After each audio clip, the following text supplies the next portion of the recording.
Hello friends, welcome to learn services. This is Ram Soni. आज हम discuss कर रहे हैं शाखा अधिकारी संपदा प्रबंधक परीक्षा 2021 के बारे में। अभी हाल ही में एमपीपीएससी ने इसका सिलेबस जारी किया है। प्रॉपर एग्जाम का क्या शेड्यूल होगा उसके बारे में मध्य प्रदेश पीएससी ने सारी जानकारी दी है।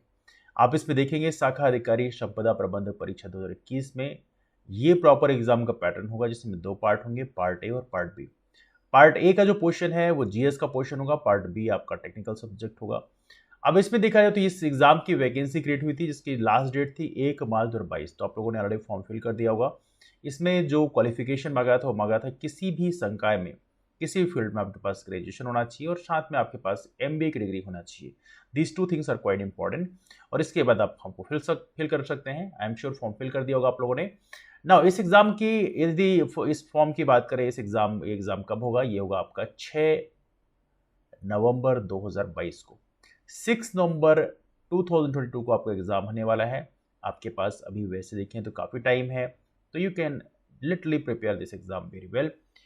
नाउ इसके अलावा हम डिस्कस करेंगे आज इस एग्जाम में जो हमारा सिलेबस जारी किया गया है इस एग्जाम के लिए, वो सिलेबस क्या क्या है उसके बारे में जानेंगे। लेकिन सबसे इंपॉर्टेंट है, यहाँ पे डिस्कस किया गया है कि there will be negative marking. इस एग्जाम में कुल 11 वैकेंसीज थी। तो जिन लोगों ने फॉर्म फिल कर दिया है, तो अब डिस्कस करते हैं यहाँ पर सिलेबस में क्या क्या चीज़ें आपको कैसे पढ़ना है। ना दो पार्ट है, पार्ट ए और पार्ट बी। दोनों पार्ट की बात करें तो पहले पार्ट में 150 नंबर का रहेगा, दूसरे पार्ट भी 300 नंबर का रहेगा। दोनों को मिला के कुल 450 नंबर का हो जाएगा। इंटरव्यूज 50 नंबर के होंगे। कुल 500 नंबर के हिसाब से आपकी रैंकिंग डिसाइड होगी। Now look at this one. Part A और पार्ट बी दोनों में सेक्शनल कट ऑफ होगा। दोनों को सेक्शनल कट ऑफ क्लियर करना पड़ेगा आपको। पार्ट ए में आपको 40% स्कोर करना पड़ेगा, पार्ट बी में भी आपको 40% स्कोर करना पड़ेगा। ये मिनिमम है, इतना कम से कम स्कोर करना पड़ेगा। यदि आप स्कोर नहीं कर पाते तो आप एग्जाम से बाहर हो जाएंगे। मतलब किसी पार्ट में यदि आप 40% स्कोर नहीं कर पाते, it means your copy will be not checked. Now the second thing over here is that, यहाँ पे यदि आप एससी एसटी ओबीसी कैंडिडेट हैं तो उस कंडीशन में आपको 10% का रिलैक्सेशन मिलेगा। मतलब आप 30% आपका हो जाएगा सेक्शनल कट ऑफ। नाउ यदि ये लोग कहें कि यहाँ पर कितना कट ऑफ जाने की संभावना हो सकती है, तो रफली अराउंड 50% के आसपास कट ऑफ जाता है। हो सकता है 50% से लेके 48% तक भी जा सकता है, but somewhere in the range of that, इस रेंज में ही आपके एग्जाम का कट ऑफ यूजुअली ऐसे एग्जाम्स में रहता है ना। नाउ सिलेबस देख लेते हैं। तो यहाँ पे दो पार्ट बनाए गए हैं, पार्ट ए और पार्ट बी। अब यहाँ पे सारा डिस्कशन किया गया है सिलेबस के बारे में, इन चीज़ों को डिस्कस कर चुके हैं। हाँ, एक चीज़ और भी है, there will be proper negative marking. 3R-W का है। यदि आप एक क्वेश्चन गलत करते हैं, क्योंकि हर एक क्वेश्चन 3 नंबर का है, यदि आप एक क्वेश्चन गलत करते हैं तो सीधे आपका 1 नंबर कट जाएगा, है ना। Now the next very important thing we talk about the syllabus. Syllabus में दो पार्ट है, पार्ट ए और पार्ट बी। पार्ट ए का जो सिलेबस है वो जीएस का पार्ट है। जीएस में क्या कहाँ से पढ़ना है इसके बारे में डिस्कस करेंगे। और पार्ट बी आपका टेक्निकल सब्जेक्ट का है। पार्ट ए पोर्शन की यदि हम बात करें तो ये सिलेबस हम डिस्कस करने वाले हैं। लेकिन इसके अलावा आपको बता दें 15 अप्रैल से 15 अप्रैल से एक नया मॉड्यूल आपके लिए स्टार्ट हो रहा है इस एग्जाम की तैयारी करने के लिए। तो आप चाहें तो इस मॉड्यूल को ज्वाइन कर सकते हैं। उसके लिए आप इस नंबर पर कॉल कर सकते हैं। नंबर है 8826033084। ये एक नया मॉड्यूल स्टार्ट हो रहा है 15 अप्रैल से। तो आपको इस नंबर पर कॉल करके आपको सिर्फ ये पूछना होगा कि शाखा अधिकारी के लिए जो बैच कोर्स लॉन्च हो रहा है उसकी जानकारी हमें लेनी है। तो आपको वहाँ पे इन्फॉर्मेशन आपको दे दी जाएगी, है ना। इसकी फीस रहेगी मात्र 1199 रुपये। ये फीस में आप इस पूरे बैच कोर्स तैयारी कर सकते हैं। बट द इंपॉर्टेंट थिंग कि आपको सिर्फ पार्ट ए का पोर्शन कवर कराया जाएगा, पार्ट बी का पोर्शन कवर नहीं किया जाएगा। मतलब basically GS part will be covered by us. अब इसमें कुल मिला के सिलेबस में 5 यूनिट्स बनाई गई है। इसमें मध्य प्रदेश का इतिहास है, संस्कृत एवं साहित्य। यदि आप खुद से पढ़ना चाहते हैं तो देखा जाए तो यहाँ पे देखिए एक और चीज़ है कि ये एग्जाम जो है ये ऑफलाइन होगा, ऑनलाइन एग्जाम नहीं होगा। मतलब OMR बेस्ड एग्जाम होगा। मध्य प्रदेश के इतिहास की बात करें, ये पोर्शन पढ़ने के लिए आप पुणेकर जैसी किताबों को रेफर कर सकते हैं। पुणेकर में काफ़ी सारे MCQs दिए हुए हैं, तो उसको आप रेफर कर सकते हैं, उससे आपका काम हो जाएगा। ना इसमें बहुत सारे टॉपिक है। यदि मैं बात करूँ कैसे क्वेश्चन एग्जाम पूछा सकते हैं, ऐसे मध्य प्रदेश के इतिहास की महत्वपूर्ण घटनाएं हैं, प्रमुख राजवंश हैं। अब महत्वपूर्ण घटनाओं में बहुत सारी घटनाएं हैं, बहुत सारे इवेंट्स ऐसे हुए हैं जहां से क्वेश्चन बन सकता है। ऐसे चंदेरी का युद्ध के से क्वेश्चन बन गया आपका कि चंदेरी का युद्ध किसके किसके बीच में हुआ। प्रमुख राजवंशों में आपसे पूछा सकता है कोई डायनास्टीज के बारे में कि जैसे कंदरिया महादेव का मंदिर किसके द्वारा बनवाया गया। ये आपसे पूछा सकता है हमारे मध्य प्रदेश में जैसे हुसंग शाह का मकबरा कहाँ पर स्थित है, रानी रूपवती का महल कहाँ पर स्थित है, समथिंग लाइक दैट। डायनास्टीज में राजा रामचंद्र किसके समकालीन थे, कौन से वन से संबंधित हैं, such kind of question had been asked in examination. तो ये चीजें आपको पुणेकर की बुक में प्रॉपर तरीके से मिल जाएगी। स्वतंत्रता आंदोलन में मध्य प्रदेश का योगदान, इसमें बहुत सारे इवेंट्स हैं जिसको आपको याद रखना होगा, जैसे चरण पादुका हत्याकांड है, झंडा सत्याग्रह है, जंगल सत्याग्रह है, सच काइंड ऑफ क्वेश्चन है बिना एग्जामिनेशन। या इसके अलावा स्वतंत्रता आंदोलन में 1857 रिवोल्ट हुआ जिसमें किसने कहाँ पर नेतृत्व किया, आपसे पूछा जा सकता है रानी अवंतीबाई ने कहाँ से विद्रोह का नेतृत्व किया, समथिंग लाइक दैट। मध्य प्रदेश की कला एवं संस्कृत में लोक कलाएं आमतौर पर पूछी जाती हैं, जिसमें आपसे पूछा सकता है भरथरी लोक गायन कहाँ का है, राई जो नृत्य है वो कहाँ का है, कौन से अंचल का है, बुंदेलखंड का है, बघेलखंड का है, समथिंग लाइक दैट। लोक नाट्य में माच कहाँ का है, समथिंग लाइक दैट। तो ये क्वेश्चन इस तरह से आप पूछाते हैं। कलगी तुर्रा कहाँ का लोक गायन है ना। मध्य प्रदेश की प्रमुख जनजातियां हम बोलिए, जनजातियों से क्वेश्चन अक्सर बनते हैं। जनजातियों में आपसे पूछा सकता है जैसे भील की सब कास्ट कौन से है, भील है, भीलाला है, पटेलिया, रथियास है, समथिंग लाइक दैट। इसके अलावा गोंड कम्युनिटी ये सब ट्राइब पूछा सकता है। आपसे पूछा सकता है कि भरत जो आपका भगोरिया लोक नृत्य है, भगोरिया जो फेस्टिवल है, भगोरिया फेस्टिवल कितने दिन तक ऑर्गेनाइज किया जाता है, इसके कौन कौन से पार्ट हैं, ये क्वेश्चन आमतौर पर पूछे जाते हैं। गोल गधड़ो जो है कितने दिन के लिए सेलिब्रेट किया जाता है, इसमें क्या होता है ना, समथिंग लाइक दैट। प्रदेश के प्रमुख त्योहार, लोक संगीत एवं लोक कलाएं, तो लोक कलाएं लोक संगीत क्वेश्चन वही आपका जो कला वाला पार्ट है इसी से समथिंग रिलेट करता है, तो ये टॉपिक लेवल कह सकते हैं, सेम से हैं। मध्य के प्रदेश के प्रमुख साहित्यकार उनकी रचनाएं अक्सर पूछा सकता है। अभी हाल ही में पूछा भी गया था कि कर्मवीर किसकी रचना है, कर्मवीर किसके संपादन में चलती थी, तो ये है माखनलाल चतुर्वेदी। यह आपसे पूछा जा सकता है हिम किरटनी हिम तंगनी किसकी रचना है, पूछा सकता है आपको झांसी की रानी किसकी रचना है, समथिंग लाइक दैट। तो ये साहित्यकारों से क्वेश्चन अक्सर एग्जाम पूछाते हैं, कम से कम 10 से 12 साहित्यकार आपको तैयार करने होते हैं। प्रमुख पर्यटन स्थल में जो भी पर्यटन स्थल मध्य प्रदेश में है उससे पूछा सकता है कौन सा कहाँ पर स्थित है, यदि उससे जुड़ा हुआ कोई इवेंट है तो पूछा सकता है। या मान लीजिए भीमबेटका गुफाएं कहाँ पर स्थित है, रायसेन में है ना। भीमबेटका गुफाओं को आपने विश्व धरोहर स्थल में कब शामिल किया, तो कब शामिल किया, सन 2003 में। तो ऐसे क्वेश्चन आमतौर पर पीएससी पूछ लेती है। मध्य प्रदेश के प्रमुख व्यक्तित्व में कुछ पर्सनालिटी बेस्ड क्वेश्चन पूछे जाएंगे। जैसे मान लीजिए आपसे पूछा जाए कैलाश सत्यार्थी के बारे में, कैलाश सत्यार्थी कहाँ से हैं, कैलाश सत्यार्थी ने कौन सा आंदोलन चलाया, बचपन बचाओ आंदोलन, कैलाश सत्यार्थी विदिशा से हैं। और इसके अलावा कैलाश सत्यार्थी की बात करें, इनको नोबेल प्राइज कब दिया गया, सन 2014 में। तो ऐसे क्वेश्चन आमतौर पर पीएससी पूछ लेती है ना। ये कहाँ से आपको तैयार करना है, ये आप पुणेकर से तैयार कर सकते हैं। पुणेकर का जो अपडेटेड एडिशन है उसको आप लीजिए और वहां से आप एक तरफ से पढ़ना शुरू करिए। जो टॉपिक आपको दिए हुए सिलेबस में उससे आपका क्वेश्चन कंप्लीट हो जाएगा। मध्य प्रदेश की भूगोल की बात करें तो यहां पे पूछा गया मध्य प्रदेश के वन, पर्वत, नदियां। पर्वत नदियों में फोकस ज्यादा होता है, अक्सर क्वेश्चन पूछा जा सकता है। पूछा जाएगा आपसे मैकाल पर्वत श्रेणी कहां पर स्थित है, मैकाल, महादेव, गाविलगढ़ राष्ट्रीय प्लाई, इसको ईस्ट टू वेस्ट, ईस्ट से वेस्ट, वेस्ट टू ईस्ट, ये आपको अरेंज करना है ना। ऐसे क्वेश्चन पूछे जा सकते हैं।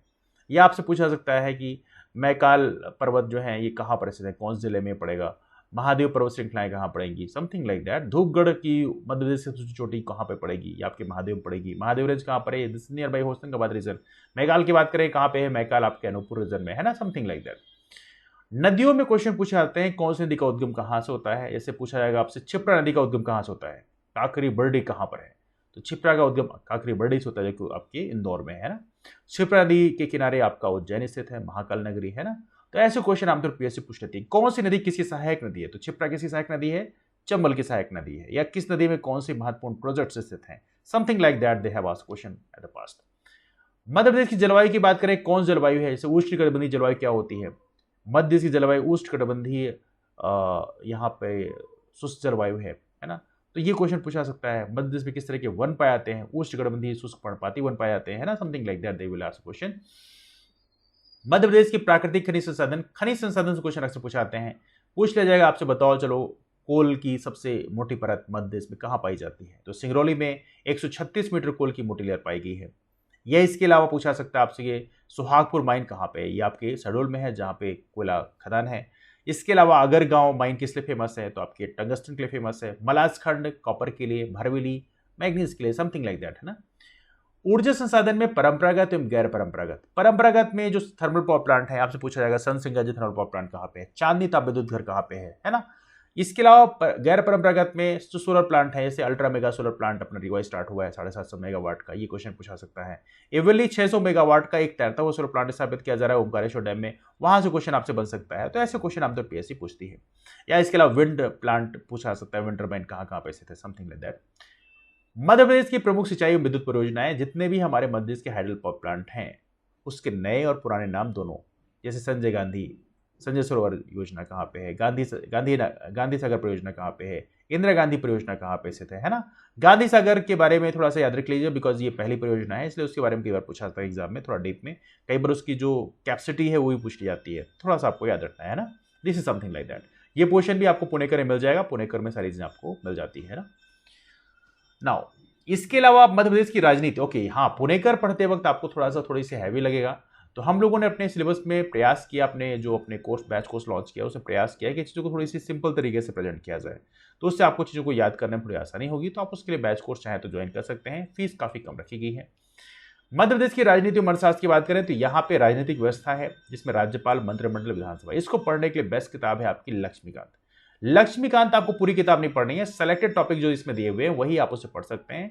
लगभग उसी रेंज में क्वेश्चन आते हैं। जैसे पूछा जा सकता है राज्यपाल को पद और गोपनीयता की शपथ कौन दिलाता है, पद की शपथ कौन दिलाता है। जैसे राज्यपाल को शपथ दिलाता है कौन, उच्च न्यायालय का मुख्य न्यायाधीश। इसके अलावा राज्यपाल को अपॉइंट कौन करते हैं, प्रेसिडेंट ऑफ इंडिया अपॉइंट करते हैं।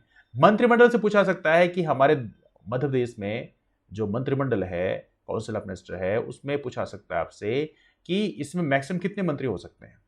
तो 230 मेंबर की विधानसभा है, तो इसमें 15% से ऊपर नहीं हो सकते, 15% मैक्सिमम मिनिस्टर हो सकते हैं according to 91st amendment act. 91st amendment act में प्रोविजन डाल दिया गया, उसमें बोला गया कि मंत्रियों की संख्या 15% से ऊपर नहीं हो सकती है, चाहे वो केंद्र में हो चाहे राज्य में हो। निम्न सदन का 15% से ऊपर नहीं हो सकता है। 230 का 15% जितना होगा उतने ही बेसिकली मंत्री बन सकते हैं हमारे राज्य में, है ना। Something like that they will ask question. Madhya Pradesh से पंचायती राज व्यवस्था से क्वेश्चन काफी सारे बनते हैं। पंचायत सिस्टम में बहुत सारे क्वेश्चन बन जाते हैं। कौन सा अमेंडमेंट किया गया, संविधान दर्जा के लिए 73rd अमेंडमेंट एक्ट।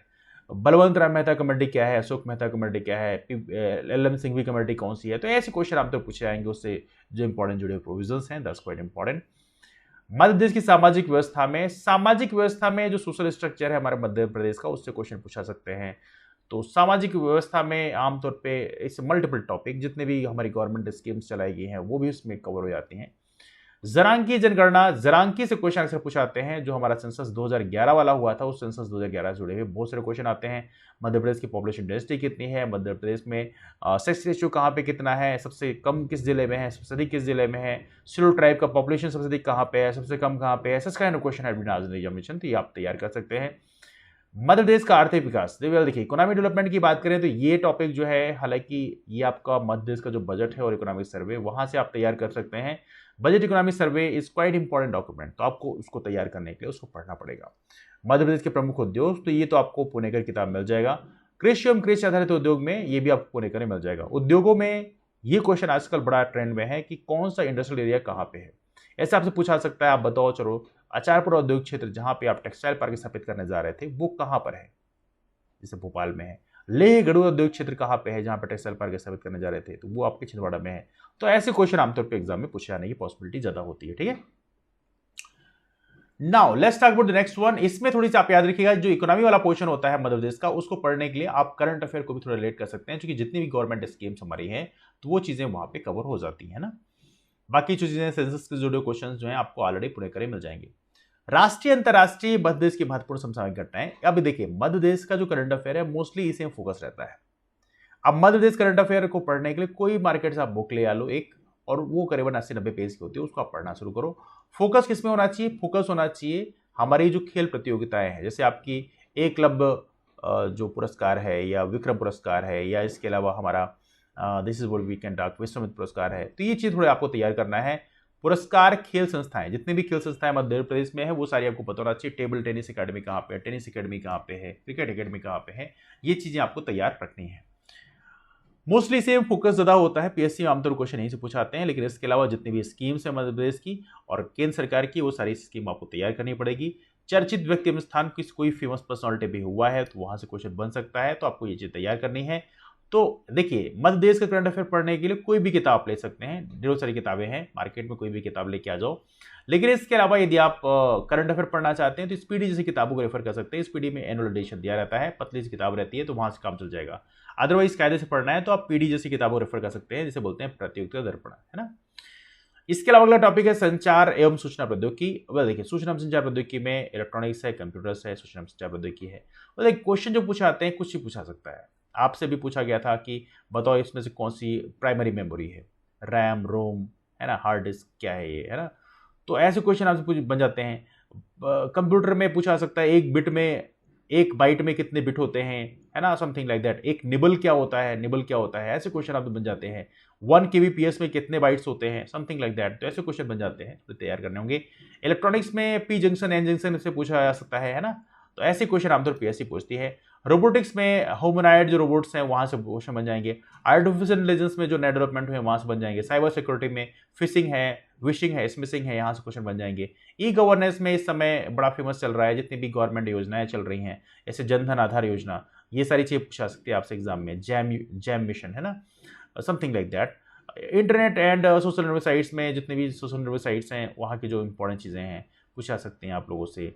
किसका हेडक्वार्टर कहाँ पे पूछा सकता है, किसका हेड कौन है, जैसे फेसबुक का चेयरमैन कौन है इस समय, या आपसे पूछा सकता है फेसबुक का सीईओ कौन है, या इसके अलावा गूगल का सीईओ कौन है, सुंदर पिचई कौन है, किस कंपनी के सीईओ हैं, something like that. They will ask question from here. E commerce में थोड़े एग्जाम पूछ सकते हैं कि बिजनेस टू बिजनेस कॉमर्स जो है उसका एग्जाम्पल क्या है, कस्टमर टू कस्टमर का कौन सा है, बिजनेस टू कस्टमर का कौन सा है ना। फ्लिपकार्ट की बात करें बिजनेस टू कस्टमर है, something like that. They will question like that. Market से कोई भी एक किताब ले आओ, कोई भी पब्लिकेशन की आप ले आओ, बट एक किताब आपके पास होनी चाहिए जिससे आप चीज़ों को प्रॉपर तरीके से रिवाइज कर सकते हैं, है ना। हालांकि विल मेक श्योर कि यहाँ पे मैं आप लोगों के लिए एक वीडियो डालूं जो कि 5 MCQ सीरीज लाया जाएगा, जिसमें जो फ्री ऑफ कॉस्ट होगा, तो आप उसको बेनिफिट ले सकते हैं। ये रहा हमारा सिलेबस पार्ट ए पोर्शन के लिए। पार्ट बी पोर्शन की बात करें तो पार्ट बी में जो ब्रांच ऑफिसर का पार्ट बी है, इस पार्ट बी में देखा जाए तो यहाँ पे सिलेबस में मैनेजमेंट फंक्शंस एंड बिहेवियर्स हैं। इसके अलावा ये कुल 10 यूनिट होती हैं। सेकेंड यूनिट है real estate management. Third unit है आपकी that's about the managerial communication. Managerial communication के बाद अगला है आपका the next one is that accounting for managers. इसके बाद है आपका ह्यूमन रिसोर्स मैनेजमेंट HRM। और इसके बाद अगला टॉपिक है आपका दैट्स अबाउट फाइनेंशियल मैनेजमेंट। और फाइनेंशियल मैनेजमेंट के बाद है ऑपरेशन मैनेजमेंट। ऑपरेशन मैनेजमेंट में सारा चीज़ें टॉपिक है, सब इंटरेस्टिंग टॉपिक ऊपर देर लाइक ऑपरेशन रिसर्च है यहाँ पे, तो ये भी चीज़ आपको पढ़नी पड़ेगी, थोड़ा डिफिकल्ट टॉपिक है वैसे। इसके अलावा ऑपरेशन मैनेजमेंट के बाद में customer relation management, that's also very important topic. और इसके बाद है लास्ट टॉपिक होगा material handling and logistic management. इसके बाद एक और लास्ट होगा, कुल 10 यूनिट होती हैं। और 10th यूनिट जो है आपकी है business ethics and management by Indian values. तो ये सारी टॉपिक्स आपको पढ़ने हैं। पार्ट बी के लिए हमने कोई बैच कोर्स अभी लॉन्च नहीं किया है, हो सकता है अगले कल बैच कोर्स लॉन्च किया जाए, लेकिन अभी जो हमने लॉन्च किया हुआ है पार्ट ए के लिए। तो पार्ट ए के लिए मॉड्यूल लॉन्च हो रहा है 15 अप्रैल से, तो आप 15 अप्रैल से जो मॉड्यूल लॉन्च हो रहा है उसको आप ज्वाइन कर सकते हैं, है ना। तो ये रहा डिस्कशन को बेस वाइड अप करते हैं। लेकिन जो नए फ्रेंड्स हैं वो रामसोनी MPPSC नाम का टेलीग्राम ग्रुप ज्वाइन कर सकते हैं। यहाँ पे क्लासेस की इन्फॉर्मेशन शेयर की आती है, तो इसके माध्यम से आप लोग जुड़ सकते हैं। नंबर जो है आपको स्टार्टिंग में शेयर कर दिया था ग्रुप में यहीं पर, तो आप उसके माध्यम से आप लोग जुड़ सकते हैं। तो चलिए मुलाकात करते हैं फिर, तब तक बाय, टेक केयर। और ये वीडियो अपने सभी दोस्तों को शेयर कर दीजिएगा जिन लोगों ने फॉर्म फिल किया है, तो जिससे उनको पता चल पाए कौन सी कहाँ से पढ़नी है। That's all, bye, take care, have a wonderful day, keep moving forward and take care.